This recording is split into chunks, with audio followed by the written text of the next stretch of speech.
I I think a lot of change has been happening to me because I'm ready. I'm ready. So I have opened up my mind. I have opened up my heart. I have started preparing the side of the bed of the choice of the person to come. I have started looking out for the cups, his and hers. I have started to make room because if I don't do it now, Yeah. I will not be able to do it. So I Mm. be in the position to live myself as if he's already here. Always put Christ in the center. Center. Do you know he's in control? If it's not about Christ, then I'm not involved. It's either you're hot, lukewarm, or cold. Lukewarm or cold. It's either you're hot, lukewarm, or cold. If it's not about Christ, then I'm not involved. I hope you know that my Lord is in control of everything that is around me. If it doesn't look right, I won't take it lightly. All right. Hey everyone, welcome back to Unfiltered Conversations with Etuna. We have a very special guest with us here today. Please do introduce yourself. Hello, everyone. My name is Shalene Kadombiade. I am Etuna's, I don't know whether to call it a friend or a sister or I don't know. We just so connected. We are joined by the hip. Yeah, joined by the hip sister. Thank you so much for doing this. I know it's sometimes a very unsettling and uncomfortable position to be in, especially because you just don't know how the conversation is going to go. I don't know, you don't know. Only the Holy Spirit knows how it's going to be. But yeah, let's get going. Yeah. Okay, so before we get properly started, I just want to ask you some icebreaker questions. Okay, so I'm going to ask you 3 questions. Yeah. So the first one is what is a fun fact about you that many people don't know about? I like to run with my kids. I like to sprint, especially the last born, because I still I am quite as fast as I used to be. Okay. All right. Okay, so the second question is if you have to have a conversation with one of the Bible characters, who would it be and why? Anyone besides Jesus? That's fine. I really want to meet Mary, the mother of how she carried and nurtured a miracle Hmm. that transformed her, how that influenced, because I'm sure from the point of inception, Jesus had influence over that woman because even the pregnancy itself was such a miracle. So I'm sure miracles were, she experienced miracles throughout that journey. And I Yeah. want to know what it is that how from inception he changed and transformed her into the woman she had finally become.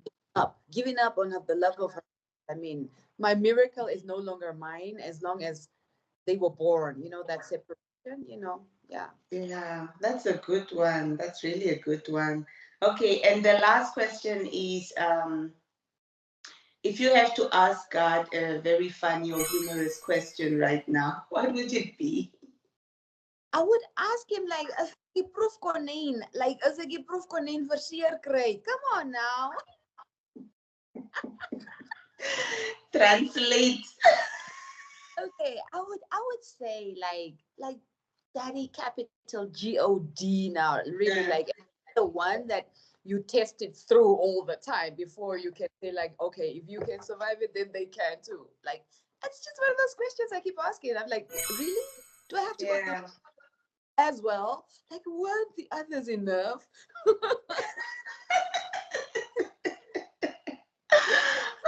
Right. Okay. All right. Let's get into some things now. Go. All right. Shalene, you were one of the people I know I've told you this, I think, a few times. I don't know if you were aware of it though, the time that I told you that when I first became born again, I shared with you and I said that you were one of the people that actually saw this coming at some point, when I was still all over the place, going crazy, going wild, and doing all the things that I wasn't supposed to do. You somehow were there to, yeah, you saw like all of this somehow, So can you just share a little bit how that was, like the connection we had, not just as colleagues working for Air Namibia, but beyond that? Well, every time you speak about that, I get goosebumps because I was just at the right time, at the right place, doing the right thing, allowing God to work through me. But you were very special to God. Yeah. Now, I remember the day when we sat, because whenever we had to meet, the month until we meet again, we were scheduled together. So we were on God's calendar. The roster was set up by Christ Himself. And that's how I Yeah. saw it later, because I remember the one day that you had you had to sit on my lap. I don't even know why. And we did this very casual, very normal prayer. And you were like, a lot of people have prayed for me. But this, I don't know. I just feel, and I was like, what is she talking about? Yeah. Yeah. So, what are you referring to? I just prayed, and it was really, and it's really the leadership part. Like, I will never forget that, because that, according to the revelation I got, is something that came with who your mother was. So you just taking where she left off. And you know how parents are, they really become better than themselves. So you took this thing and you took it so serious. And I'm so proud. Every time I reiterate when I have to say something on your path, that I'm so grateful that you said yes. I'm so Yeah. grateful yes to Christ, because you didn't just like that moment when God was doing that, you are now saving me consistently. And it doesn't matter what hour of the day it is. And it's me and my children. It's basically my whole household. Yeah. So it Yeah. was divine. It Yeah. was intentional. And I wasn't aware of how magnificent it turned out to be honest. Yeah, no, it's because I even remember that you were the first one who even told me where to go buy my first Bible, at the what is that Christian shop there at Marua Mall? Yeah, you told me, no, just go get yourself a cute little Bible there, you'll find something. And then you also told me to buy um who's the Cindy Trim's book, Commanding Your Morning, and I went to go buy that. So you were really a big part of the beginning. You let me say you planted the seed. You Amen. and if I can maybe name maybe one more that I'm really, really 100% sure of. Shout out to Sharon. Sharon also played a very big part because she was born again already at the time, and then she would like ask me if I can host them, as to have those home cells at my place. And I think that also somehow played a significant role in what is happening now. So yeah, it's just, yeah, I don't even know. I just got a little bit emotional thinking Wow. back about that. So thank you. Thank you also for not giving up on me, because I was a handful. I was a handful, and I know probably you would sometimes look back and you'd be like, oh, my baby, you are doing it again. But I think somehow you could also just, you had a lot of compassion, you know, and and a lot of patience, and you never like judged me or, you know, reprimanded me, or you were always just showing me love over and over again. So thank you. A lot of people need a person like you in their lives to just kickstart, Yeah. So, yeah. Whew. I did All not right. realize it was that deep, honestly speaking. Yeah. I didn't realize, but I casually do it because I submit unknowingly to the Spirit of God. So it's always Him leading, Yeah. honestly. Never me, it's always Him. Yeah. All right. So let's move on to the next topic. um, in Namibia, let's go back. Uh, Shutting down, you know, being liquidized. How was that season like for you personally? Wow. Preceding that very excruciating pain was Yeah. also trauma. You know, I had lost a baby brother, and then my mother, a month and a half after that passed, and then 3 months after I lost that job. So by the time I remember walking into the gates, and I know I saw, I think, Pastor Ellen, and she was like, "You just look different." And I was just, because I couldn't even really recognize her and who she represented in my life, because back then I had that little depression that was trying to interfere in my life. That was really, it was heartbreaking. It was heartbreaking, life changing. It broke our ego, not ego, but just the self-esteem. You know, if your livelihood has been taken away at a time where the world is going through a pandemic, um, Yeah. just the bouncing back, understanding what had happened to you. It was really, it was a defining moment.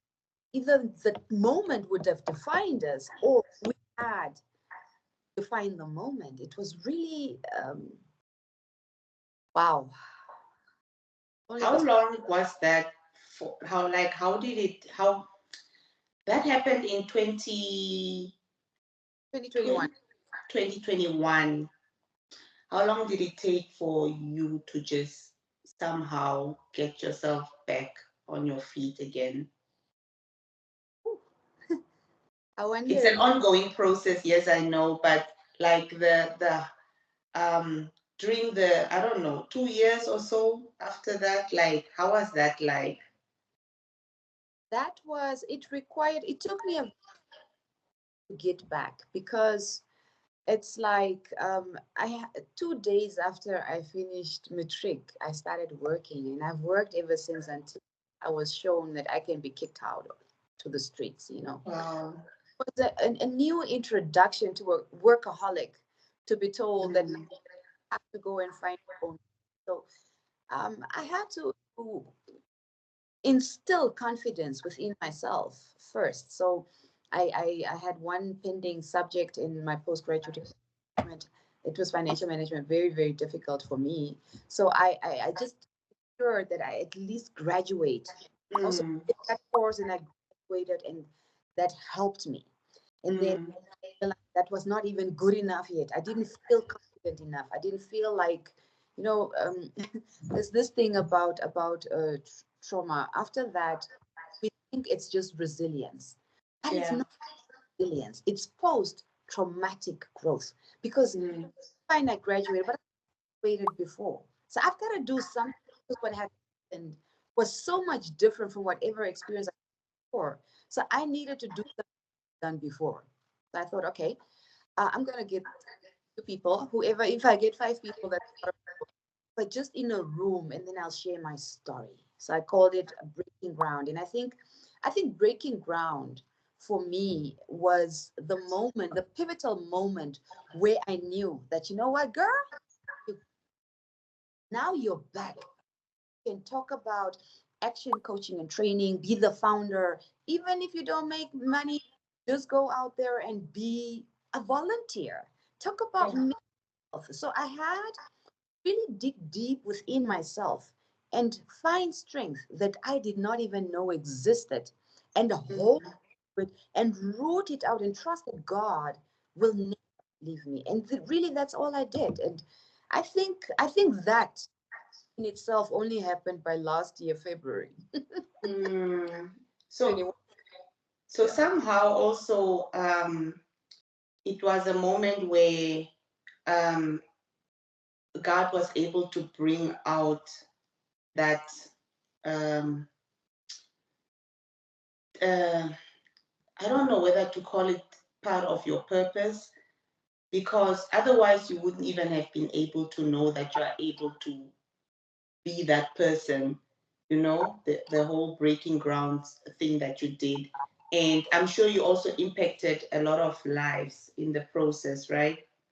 Yeah, I think it brought a lot of, because because we are Christians, we always it's like Shadrach, Meshach, and Abednego. Like you are in the fire. The fiery furnace is 7 times heated, but you don't smell like fire. You don't look. It's the tip of the iceberg as a child of God. You always shine through it. So it was necessary for that process to happen, because Yeah. everything that to us happens for us, not entirely. You say, why is this happening to me? It's not. It didn't happen to me. That circumstance happened for me to come up. Mm. I grew through what I went through. Grow through what Mm. that thing. It's so real. I had to come, because I wouldn't even be sitting and talking. You know me, Yeah. fiddling So background and never really front line. yeah. So what do you call, like, okay, um, was that the hardest season of your life, or was losing your mom and your brother, like, was that the hardest? Which one? How can you, I don't even know how to call it, like, which of the things that you went through was the hardest for you, and what would you call that season that you were going through? Um, I think losing my baby brother, I still knew that I had a mother. You know, I Mm. and had I lost the job before my mother, I would have still had my mother, because Yeah. so many ways as we grow, your parent only speaks to you in a certain tone, in a certain way, in certain spirit, in your secret corner. And I realized, and I really, every time that topic of my mother comes up, I go back to how I lost my mind, because my mother was a powerhouse. She was a stealing Mm. best woman to work for Southwest African Broadcasting Corporation. Like, she's a stealing, for her to succumb to pain in manner, that was Yeah. for me to, I till today, I can't comprehend, fathom that it was just. So what really triggered that? So you, the powerhouse, could have lost a battle. You have never lost a, how can you lose a battle? So I really, for me, my mother was really the, Yeah. That that was that was the hardest one for you. was. Yeah. So was that like a wilderness season for you, or was it like an isolation season, or was it like a combination of both? Like, what would you call that? It was isolation. It was isolation because my mind could not allow.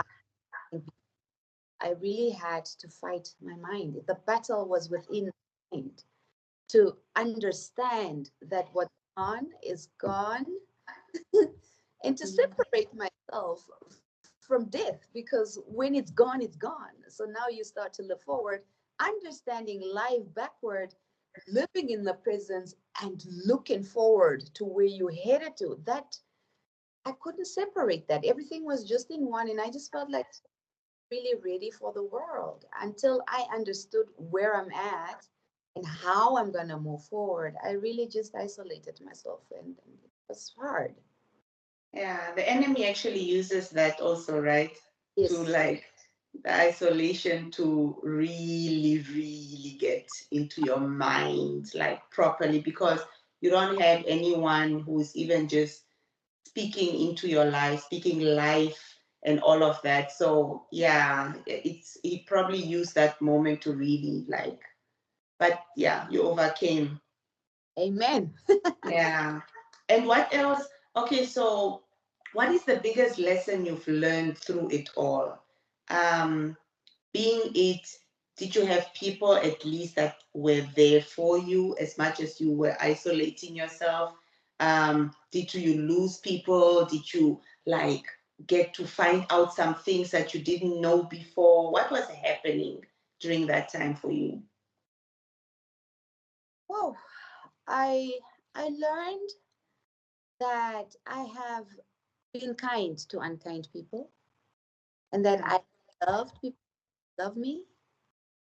I learned that even in your weakest moment, God never leaves you. Even when I had moderate to severe depression, my compass, his visions and his dreams would be my guide, and how he was rescuing me. That condition was not even blocking the access that I had to God. I learned in the season that the people who could love you the most, you have still not, girl. I learned in that season that there are people who will never leave you, even when you are at your worst. I learned in that season that in your vulnerability, the enemy is going to come for you, and he will extend the season of despair even longer. So I was also a target. Yeah. Ah, I had a fair share of losses as a result, which is fine, because that too of why I am who I am today. Yeah. Wow. Sure. Hey, these topics today are deep, man.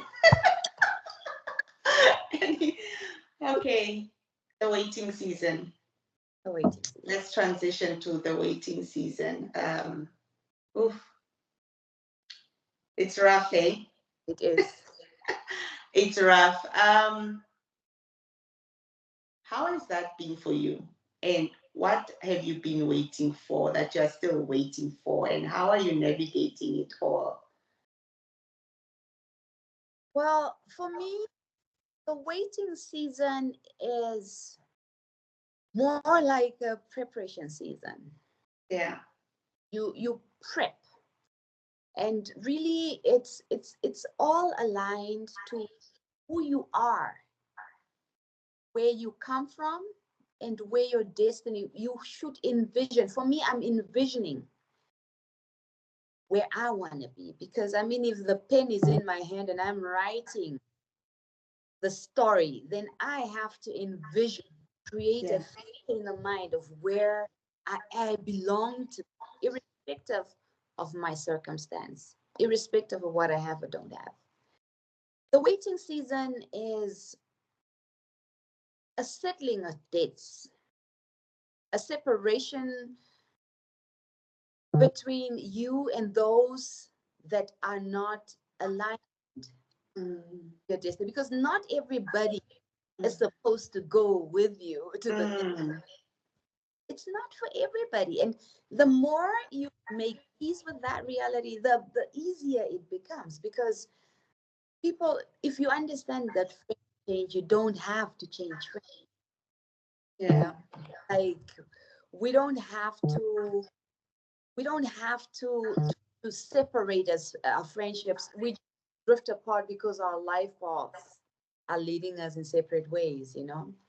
The waiting season is really where you grow and enjoy your time alone. It's not a time of it's a time of glow. It's a time of beauty. It's a time of celebrating yourself. And also, the waiting season for a single woman like myself is identifying who is supposed to be the potential baby daddy, Yeah. the potential life mate, and how the realities are in our financial circumstances. Because the waiting season, it's not about getting married, it's about how am I going my marriage? How am I going to be the crown of my king? How am I going to create the nest for my children, the castle for my kids? How am I going to do this? The waiting season really is a defining time. You need to define your life, how you are going to new surname. How are you going to carry that? Waiting season requires a lot of preparation because Yeah. the reality is they are you're not married and then you are going to rest. No, there's no rest. You rest is when you die or you rest in Christ. But there's no Yeah. anywhere else. You just kill flames. So how am I going to integrate myself in my new family and kill the Yeah. flames silently? Be that woman. And being an independent girl, people think you are, but I'm independent because I just don't have no one. But the moment Yeah. to submit and I need to move back and I need to allow your voice to speak to me, that Yeah. whole mental preparation and also the support of the king in him, like so that he comes out because you gotta lead. Waiting And season. yeah, and you just reminded me of something now when you mentioned about this whole being an independent woman.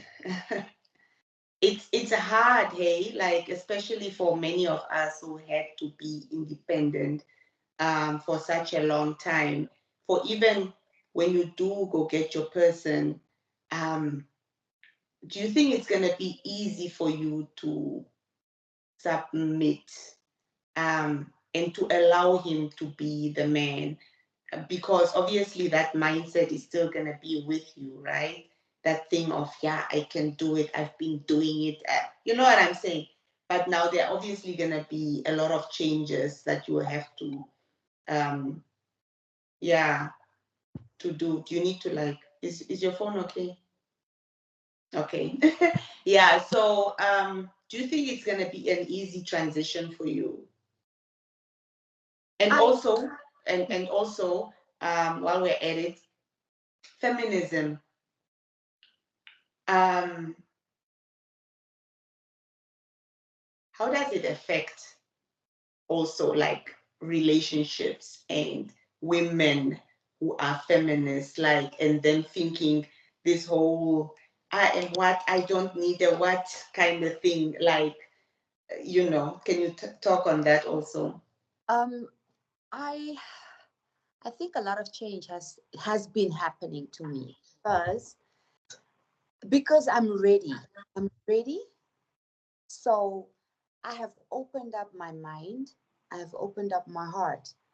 I have started preparing the side of the bed of the choice of the person to come. I have started looking out for the cups, his and hers. I have started to make room because if I don't do it now, Yeah. I will not be able to do it. So I Mm, be in the position to live myself as if he's already here.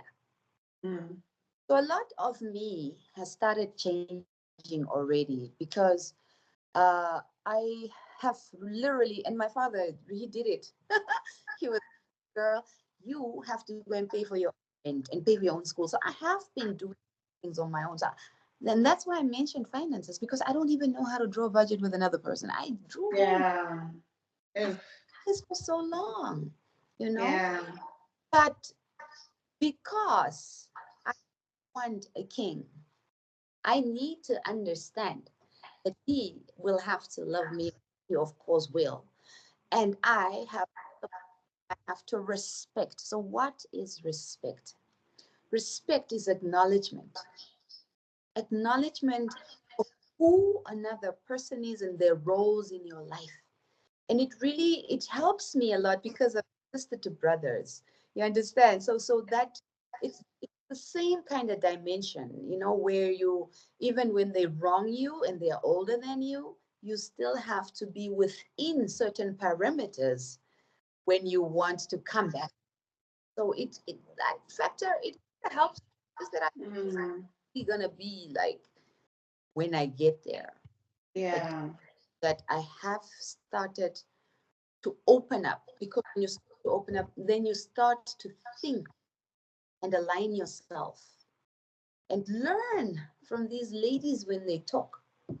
You know, Mm, a lot of guys, they also talk, and then you can hear in their voices what their complaints. I just want to be that girl who understands that this is what our parents, and really that feminism thing is coming with our new generation, where we believe that the man should stand up and he should go wash his own plate.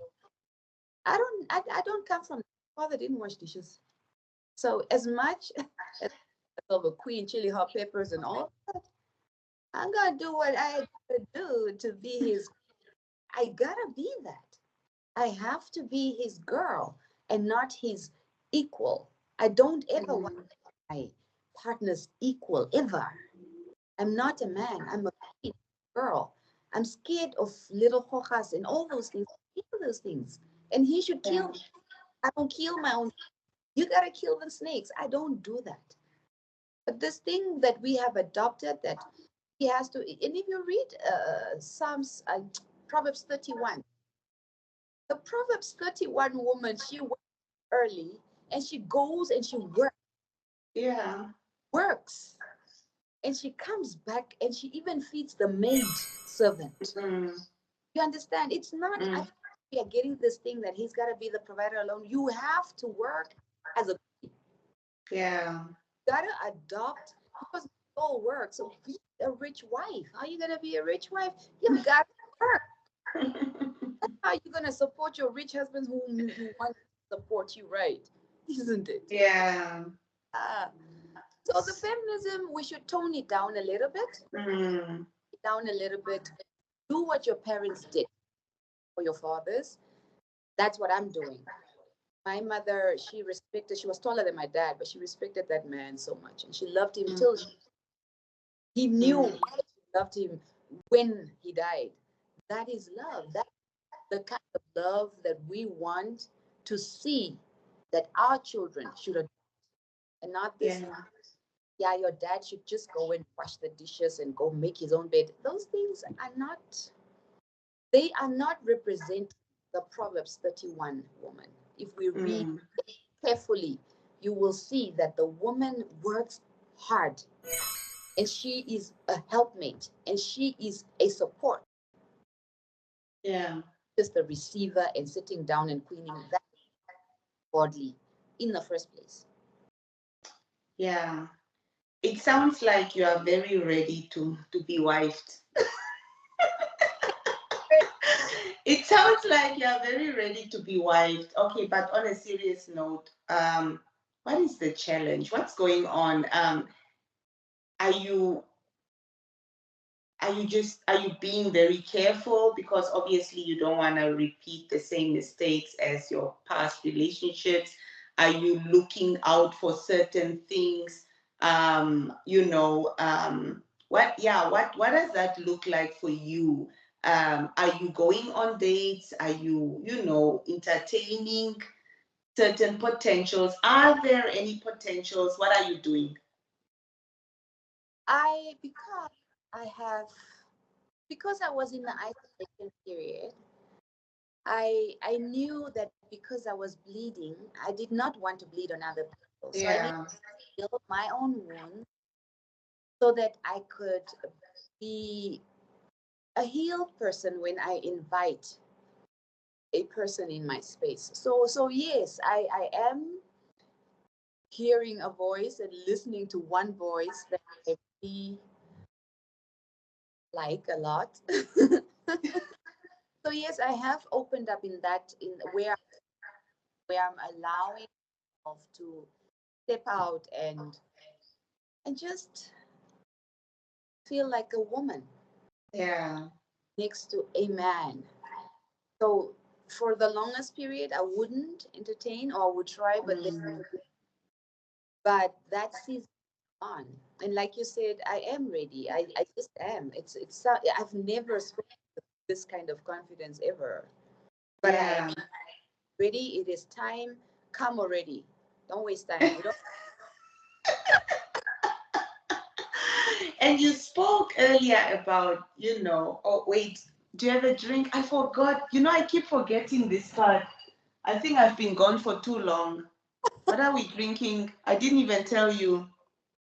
I have a coffee, but it's on the other side of the table, so it's okay.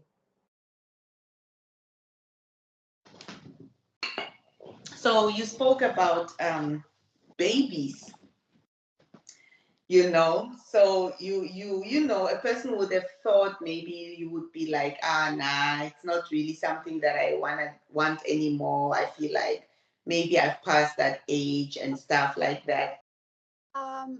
I feel that as a single mom who has raised kids on my own, I hear a lot of that. "Ooh, kids again, me never."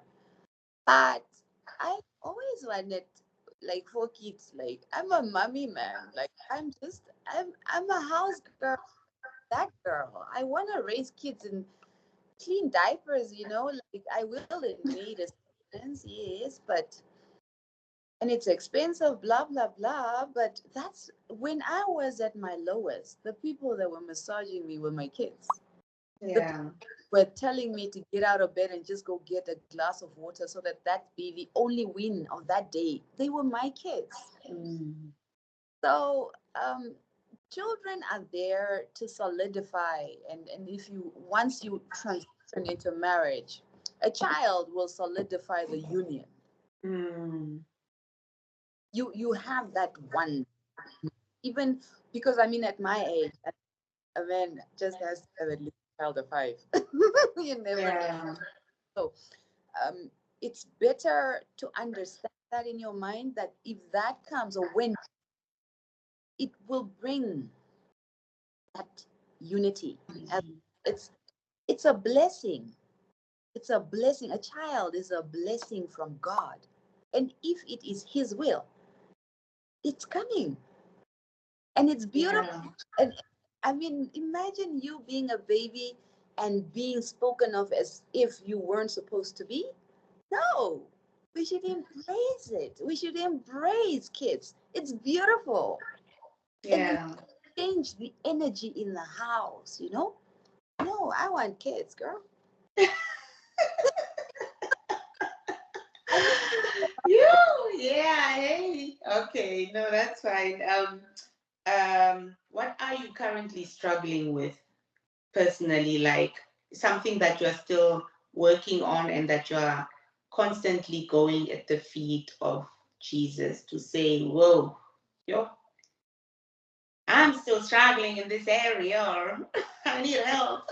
Especially because, let's say, when your husband does come, what is it that you think he might really find unattractive or that it's going to cause you guys to clash? What character, what character traits do you have that is a bit off?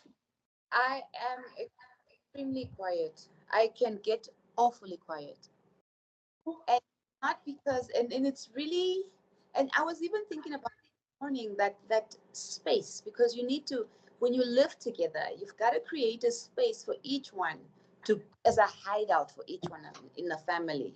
And it's not because you are in a bad mood or so, but I'm a Christian and I hear a lot of down, and I don't like those interferences, especially when I want to get quiet. I think that would be like a serious like a turn off. Uh, Well, I think it depends though. What if the person actually prefers that also? You know what I'm saying? There are some men who like that and they understand, and maybe that person is also gonna be the same way, right? So yeah. And what is it that is a complete turn off for you, or what would be a complete turn off for you in your man? um, I I am a very I come forth as a very strong girl. You know, it's in my walk, and it's in the confidence when I speak, but it's not always right. So I noticed that men can get or feel a bit intimidated by that, but Mm. I don't want to be afraid of my power. And so I expect my man to stand his manhood and just be the man. Even if I'm coming, like just be a man. Just Yeah. pay me.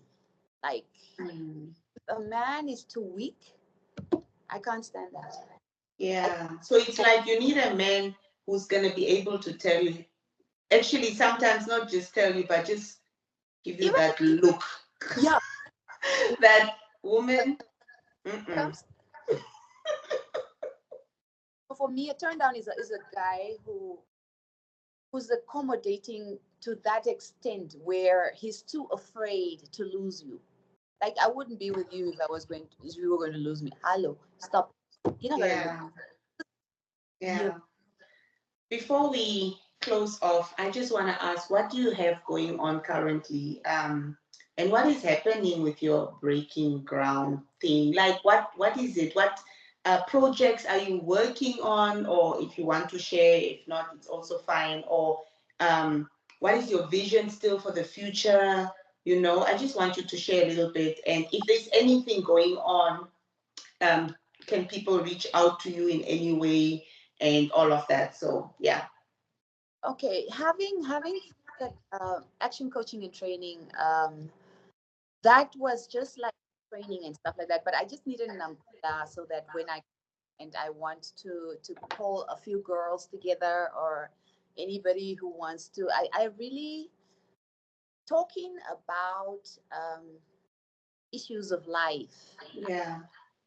guiding and assistance and sharing the testimonies of my life. That is aligned to my purpose. And Yeah. anybody who feels they just need an ear to listen to. There is a tuna. I don't talk about the tuna's private issues or where we used to meet and like even this conversation we had. I don't share that because I know God to be a very disciplined God, and so if Mm. you want that discipline, you need to protect it for to gain the the necessary trust that is required in order for you to serve in purpose. And I haven't been doing a lot lately because I started a contract with one of the local banks here. And so, but for me, and I was speaking to one of my sisters like 2 days ago Yeah. about that it's my purpose, it's Mm. my passion. You want to Mm. reach highlight at Tuna, let's meet for a coffee. You don't have to tell me anything. We can probably just have tea and God will take over.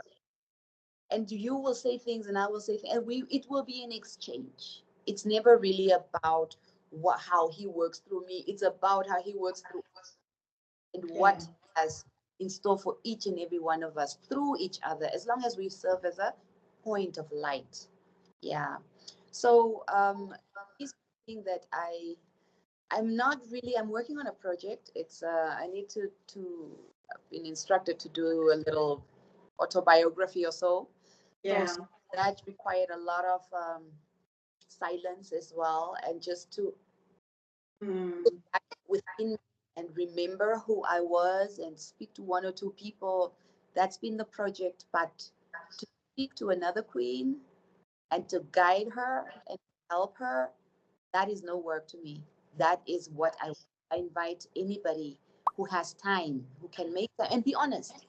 Like it's Yeah. really important to be honest about where you are and where you want to go to or where you want to head to, you know. So yeah.